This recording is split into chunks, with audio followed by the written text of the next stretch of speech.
Avo and Michael were adventurers. They loved to travel, explore abandoned places, and discover new things. During one of their trips through a wooded valley, they came across an ancient bridge. It was covered in moss, and its old stone arches looked as if they could collapse at any moment. The bridge stretched far into the fog, hanging over a narrow gorge, along the bottom of which a river quietly babbled. "Is this it?" Ava asked, pulling a guidebook out of her backpack. Local legends spoke of a bridge that supposedly connected our world with something else. They said that those who dared to cross it never returned. "It looks like it," Michael nodded, his eyes shining with curiosity. "Do you think it's worth a try?" he asked, impressed. "Do you think it's worth a try?" "Of course," Ava grinned. "We didn't travel for so many hours to be scared by fairy tales." They took their first steps, carefully stepping on the stone slabs that creaked under their feet. The fog around them grew thicker, and after a few meters they could no longer see the shore from which they had started. 20 days, cried Hank in a rich and trebled voice. "And somehow quiet here," Ava noted. "That's normal. It's always like this in places like this." Michael waved his hand, but his voice sounded uncertain. They stopped in the middle of the bridge. The air had changed. It had become thick, cold. Their steps no longer echoed, and the sound of the river under the bridge had disappeared. "Do you feel it?" Ava whispered. "It's like we're no longer—" Michael fell silent, listening. Behind them, where the shore should have been, there was now only thick fog. Ahead, too.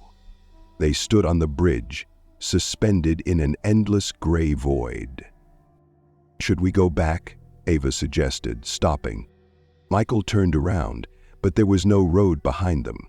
The flagstones they had been walking on were disappearing into the fog, as if they had never existed. "What the—" he began, but he didn't have time to finish. The darkness began to thicken ahead. It wasn't just darkness, it was something thicker, almost tangible, as if the night itself had gathered before them. "Paklik, we need to keep going," Michael said, trying to pull himself together. "We can't stand still." "Are you sure?" Ava felt her knees shaking. "I'm sure," he lied. "I'm glad you're back in school, Kelly," she said, shouldering her purse. With each step, the fog grew thicker, and the sounds they had heard before changed. It wasn't just the wind anymore. There were strange rustlings, creakings, as if someone or something was moving nearby. "Do you hear that?" Ava asked, turning around. "Yes," Michael answered quietly, squeezing her hand. Shuddering, suddenly a groan sounded behind them, long and low, echoing in their heads as if the air itself was speaking. They stopped, afraid to take another step. "Who's there?" Michael shouted, his voice breaking. The answer was laughter, quiet, almost soundless, but so eerie that Ava's skin crawled. Ava scratched her ear. "We're not alone, Michael," she whispered, clutching his shoulder. "Keep going, don't stop," he said, trying to hide his panic. They took a step further, but the darkness ahead began to move. It seemed to have a life of its own, stretching out into thin, writhing shadows that reached out to them. The fog behind them was now completely gone, leaving them in emptiness.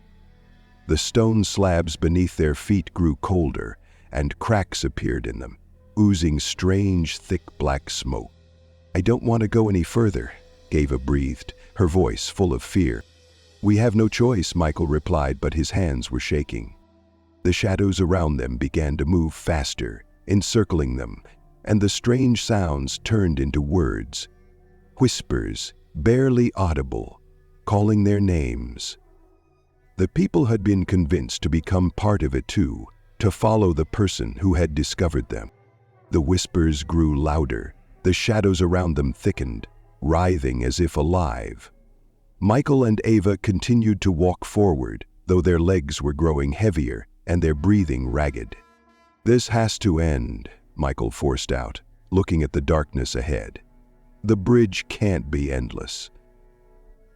The woman with the gilded, but with every step they took, they doubted it more and more. The stone slabs beneath their feet began to disappear right behind them, leaving only emptiness. There was no turning back now. "Michael, we're not getting out," Ava said, her voice shaking. Farah burst through the door. "Don't say that," he snapped, but he felt the same hopelessness. The darkness ahead was no longer just darkness. Something was moving in it, large, blurry shapes that were getting closer. Their outlines resembled human ones, but with elongated limbs and curved bodies. "They're waiting for us," Ava whispered, not looking away. The whispers gave way to voices, deep and rhythmic, like a distant choir. They sounded both inviting and threatening. "We have to stop Michael," she screamed. "What? Stay here."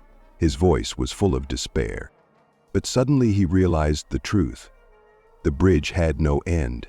It was a trap, a place between worlds, with no way out. "This place won't let us go," Michael breathed out, turning to Ava. Her face reflected the same thought. She, too, realized that their path had long ceased to be a road, but a closed circle. She bent forward and absolutely conspired with the dark. The figures in the darkness began to move faster, approaching. In their hands were chains that made dull metallic sounds. "They want to leave us here?" Ava whispered, stepping back. "No."